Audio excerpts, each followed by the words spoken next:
Social Amelioration Program kon SAP aid sa bukirang Barangay, Hapsay ra ang pag-apon-apon ngadto sa mga beneficiaries. Kasagaran sa mga lumulupyo nagsalig lang sa pag-uma og apektado usab sila gumikan karon sa kainit sa panahon. Ano ang report? Sukwahi sa ubang mga dapit, disiplinado ra ang mga taong naglingkod sa mga bangko sulod sa Barangay Covered Court sa Sudlon 1, Syudad sa Sugbo. Mubarog lang sila sa gayon nga tawagon aron pagdawat sa 6,000 pesos nga ayuda sa SAP. Ang senior citizen nga si Harry Gonzaga, hilabihan kanipay sa grasyang nadawat. Ang dakong isdang mamsa gyud ang gipalit dayon. Dako kay pasalamat kay makatabang gyud ba. Kay di man tag gyud ka trabaho. Duha ka buwan gud karon pa ko nakagawas balay. Oh, sige lang kuligid lang to TV Jimmy. Kay di man pag magawa sa citizen. Mato ni Kapitan Dante Tabukal nga 374 lang sa 3,000 ka mga mulupyo ang nakalistang SAP beneficiary ug kadtog yung mga mas nagkinahanglan. Kana mga reklamo normal gina siya no.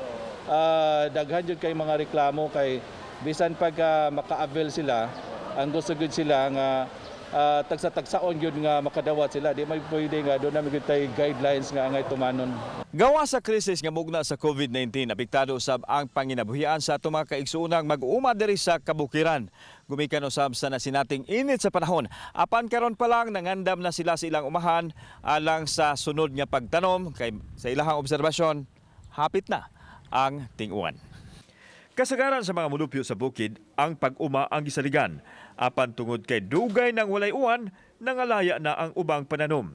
Sama ni Andrew Milieta, kan sa mga sayuti, gagmay na kaayo ang bunga. Hinoon, nagsugod na siya og tikad sa bag-ong tamnanan sa sayuti sa pag-abot unya sa ting-uwan. Naa siya sa umahan, samtang ang iyang asawa ang nikubra sa SAP assistance. Karon okay man pero atong kuan lisod jud kay tubig yun. Asa man mo ang tubig? Nami bangag diyan nasa may kon sa niya. Ang ayuda gikan sa gamhanan dako kaayo o gikatabang sa katawhan apan pahimangno ni kapitan. Nga ako ganyan nga ginadili gyud nato nga gamiton ninyo sa paghubog-hubog ning maong kwarta or gamiton sa sugal, drogas, inyo gyud ning gamiton ngadto sa pagkaon. Kauban si Marlon Milgaso, ako si Alan Domingo. Balitang Bisdak.